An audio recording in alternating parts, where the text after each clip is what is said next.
शिवाजी राजांनी मावळ भागातून 6,000 मावळे गडावर एकत्र केले.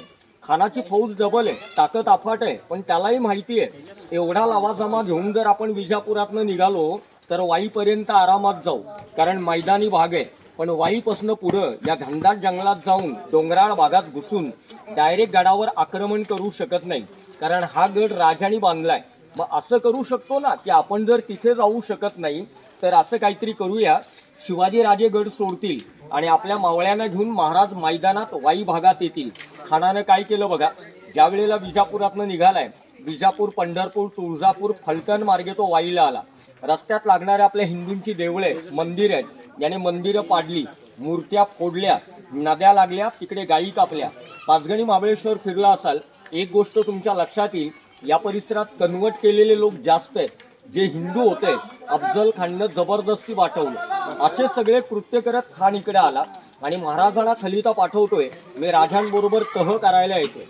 तह म्हणजे काय, मित्रासारखं भेटायला येते. राजे त्याला ओळखून होते. तो असा असताना महाराजांनी त्याला जावळी द्यायला परवाना दिला. 12,000 सैन्य घेऊन तो या जंगलामध्ये घुसलाय आणि त्याच्या सैन्याला आपल्या मराठ्यांनी जंगलातनं परतीच्या वाटा, बाहेर जाण्याचे जेवढे मार्ग आहेत ते सगळे बंद करण्यात आले. मराठ्यांनी त्याच्या फौजेला चारी बाजूने वेढा दिलाय. तो भेटायचं म्हणत होता. भेट झाली ती गडाच्या पायथ्याला, ती जागा दाखवतो. या अशा जंगलात महाराजांनी शामियाना उभारलाय. राजे भेटायला इकडूनच खाली गेले, अंगाला शील करून, म्हणजे चिलकत, जिरोटो, बिचवा आणि हातामध्ये वाघाची नख आहेत.